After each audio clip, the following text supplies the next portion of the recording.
আপনাকে যে বা যারা অপমান করবে, অপমান কখনো হজম করবেন না। সমস্ত অপমানের জবাব আপনি এভাবে দিন। নমস্কার বন্ধুরা, প্রেরণা বাংলা মোটিভেশন চ্যানেলে সবাইকে আমন্ত্রণ জানাই। আশা করি সকলে ভালো আছেন, সুস্থ আছেন। যে বা যারা আপনাকে অপমান করছে, মনে রাখবেন যে আপনাকে অপমান করার মাত্র দুটি কারণ রয়েছে। প্রথম, তারা আপনাকে পছন্দ করে না, অর্থাৎ তাদের অপছন্দের মানুষের মধ্যে আপনি একজন। আর দ্বিতীয়, তারা আপনাকে হিংসা বা ঈর্ষা করে। আর ঠিক সেই জন্যেই আপনার কোনো ভালো কিছু তাদের দুচক্ষের বিষ। আর তারা যখন আপনাকে অপমান করবে, তখন স্বাভাবিকভাবেই আপনার মনে হবে যে আপনিও তাদেরকে বেশ কড়া দুটো কথা শুনিয়ে দিন, তাদেরকেও আপনি অপমান করুন, অথবা তাদের সাথে আপনি কথা বলা বন্ধ করে মুখটা ঘুরিয়ে নিন। কিন্তু না, এসব কিছুর একটাও আপনি তাদের সাথে করবেন না। তাহলে কিন্তু তারা জিতে যাবে আর আপনি হেরে যাবেন। আপনাকে যা করতে হবে সেটি হলো আপনাকে নিজেকে সময় দিতে হবে। সকালে ঘুম থেকে উঠে আপনি যদি ভালো কিছু শোনেন, ভালো কিছু দেখেন, অথবা ভালো কিছু ভাবেন, তাহলে আপনার সম্পূর্ণ দিনটি তো ভালো কাটবে। আর প্রতিদিন যখন আপনার ভালো কাটবে, তখন আপনার সম্পূর্ণ জীবনটি ভালো কাটবে। তাই সকালে ঘুম থেকে উঠে নিজেকে 5টি প্রতিশ্রুতি আপনাকে দিতে হবে। তার মধ্যে প্রথম, আপনি সূর্যের প্রথম আলোয় নিজেকে প্রতিশ্রুতি দিন যে কাল যা ঘটেছে তা অতীত। আজ থেকেই আপনার নতুন জীবন শুরু হয়েছে। আপনার নতুন জীবনের আজকেই হলো প্রথম দিন, আর এই দিনটিকে আপনি আপনার জীবনের স্মৃতির পাতায় উজ্জ্বল অক্ষরে লিখতে চান। দ্বিতীয়, আপনি নিজেকে প্রতিশ্রুতি দিন যে আপনি মহান, আপনি সুন্দর, আপনি শক্তিশালী। পৃথিবীর কারো সাধ্য নেই আপনাকে ছোট করার, আপনাকে অপমান করার। যারা আপনাকে অপমান করেছে তারা তো নির্বোধ, তারা জানেই না তারা কি করছে। হে সর্বশক্তিমান, তাদেরকে আপনি ক্ষমা করে দিন। তৃতীয়, আপনি কাল যা পারেননি আজকে তা নিশ্চয়ই পারবেন। আপনি করবেন, আপনি লড়বেন এবং আপনি অবশ্যই জিতবেন, কারণ আপনি পরম ব্রহ্মের অংশ মাত্র। আপনার বয়স 8 থেকে 80 যাই হোক না কেন, আপনি শুরু করতে পারেন আজ থেকেই। চতুর্থ, নতুন কিছু শেখার শুরু হলো আজকে থেকেই। একটু একটু করে আপনি নিজেকে এমনভাবে তৈরি করতে পারেন যে নতুনের সাথে পায়ে পা মিলিয়ে আপনি চলার জন্য প্রস্তুত। আপনি নতুনভাবে নিজেকে চিনছেন, জানছেন, আবিষ্কার করছেন। নতুনকে স্বাগত জানানোর শক্তি এবং সাহস দুটোই আছে আপনার মধ্যে। আর পঞ্চম, আপনার হৃদয় তো সংকীর্ণ নয়, আপনার হৃদয় প্রসারিত, বিস্তীর্ণ। আর সেই জন্যই আপনি সবাইকে ভালোবাসতে জানেন, পারেন। সংকীর্ণ মানসিকতার গণ্ডি ছাড়িয়ে সবাইকে ভালোবাসার শক্তি রয়েছে আপনার মধ্যেই। আর তাই তো আপনি প্রাণ খুলে হাসতে পারেন।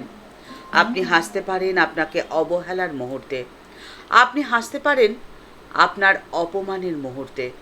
আর এভাবেই আপনি জয়ী হন। এই আত্মদর্শনের আলোয় আপনার মুখ যখন উজ্জ্বল হয়ে উঠবে, তখন দেখবেন যে আপনাকে যারা অপমান করেছে তারা আপনার কাছ থেকে পালিয়ে গেছে। তারা আপনার সামনে দাঁড়াতেই পারবে না মাথা তুলে, কারণ সত্যির থেকে মিথ্যের শক্তি কখনো বড় হতে পারে না। ভালোবাসার শক্তি অসীম। ঠাকুর শ্রী রামকৃষ্ণ পরমহংসদেব তখন দক্ষিণেশ্বরে ঠাকুরের কাছে এসেছেন কিছু ব্রাহ্ম ভক্ত। তাদের মধ্যে একজন ছিলেন শ্রীযুক্ত ঠাকুরদাস সেন। ঘরে অনেক ভক্তের সমাগম হয়েছে। ঠাকুর ছোট খাটটিতে বসে রয়েছেন, সহাস্য বদন, বালক মূর্তি। ঠাকুর উপস্থিত ব্রাহ্ম ভক্ত এবং অন্যান্য ভক্তদের উদ্দেশ্যে বললেন, তোমরা প্যাম প্যাম করো, কিন্তু প্রেম কি সামান্য জিনিস গা? চৈতন্যদেবের প্রেম হয়েছিল। প্রেমের দুটি লক্ষণ। প্রথম, জগৎ ভুল হয়ে যাবে। এত ঈশ্বরেতে ভালোবাসা যে বাহ্যশূন্য হয়ে যায়, বাইরের কোনো কিছুই তার আর মনে থাকে না। চৈতন্যদেব বন দেখে বৃন্দাবন ভাবে, সমুদ্র দেখে শ্রী যমুনা ভাবে। আর দ্বিতীয় লক্ষণ হলো নিজের দেহ, যা এত প্রিয় জিনিস, এর ওপরেও কোনো মমতা থাকবে না। দেহাত্মবোধ একেবারে চলে যাবে। ঈশ্বর লাভের কতগুলো লক্ষণ রয়েছে, যার ভেতরে অনুরাগের ঐশ্বর্য প্রকাশ হয়েছে তার যে আর ঈশ্বর লাভের দেরি নেই। অনুরাগের ঐশ্বর্য কি কি বলতো?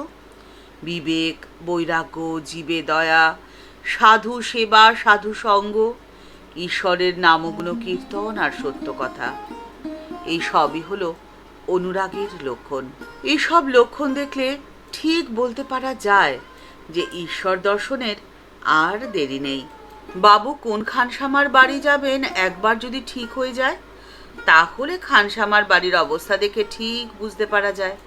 প্রথমে বন জঙ্গল কাটা হয়, ঝুল ঝাড়া হয়, ঝাটপাট দেওয়া হয়। বাবু নিজেই শতরঞ্চি, গুড়গুড়ি এই সমস্ত 5 রকম জিনিস পাঠিয়ে দেন। এসব আসতে দেখলেই লোকের আর বুঝতে বাকি থাকে না বাবু এসে পড়লেন বলে। আর ঠিক সেই জন্যেই অপমানের প্রত্যুত্তরে আপনাকে করতে হবে নিজেকে মাত্র 5টি প্রতিশ্রুতি। তবেই দেখবেন আপনার হৃদয় মন্দিরে বাবুর প্রবেশ খুব তাড়াতাড়ি ঘটবে, আর তখন আপনার জীবন হবে উন্নত, সফল, সার্থক। ঠাকুরমা ও স্বামীজির চরণে প্রণাম জানিয়ে আজকের পর্ব এই পর্যন্তই। দেখা হচ্ছে পরের পর্বে। আজকের পর্বের উপস্থাপনা ভালো লেগে থাকলে লাইক বাটনটি প্রেস করে দিতে ভুলবেন না, আর আপনার মতামতটি কমেন্টস বক্সের মধ্যে জানালে আমাদের ভালো লাগবে। আপনি যদি এই চ্যানেলে নতুন হয়ে থাকেন তাহলে চ্যানেলটিকে সাবস্ক্রাইব করে বেল বাটনটা ক্লিক করে দিয়ে অল বাটনটিতে ক্লিক করে দিতে পারেন। তাহলে এই চ্যানেলে ভিডিও আপলোড হওয়ার সাথে সাথেই আপনার কাছে নোটিফিকেশনটি চলে যাবে। সবাই ভালো থাকবেন, সুস্থ থাকবেন। আর এই ভিডিওটি আপনার যদি ভালো লেগে থাকে তাহলে আপনার আত্মীয় বন্ধুদের মধ্যে শেয়ার করে দেওয়ার অনুরোধ রইল। দেখা হচ্ছে পরের পর্বে। নমস্কার।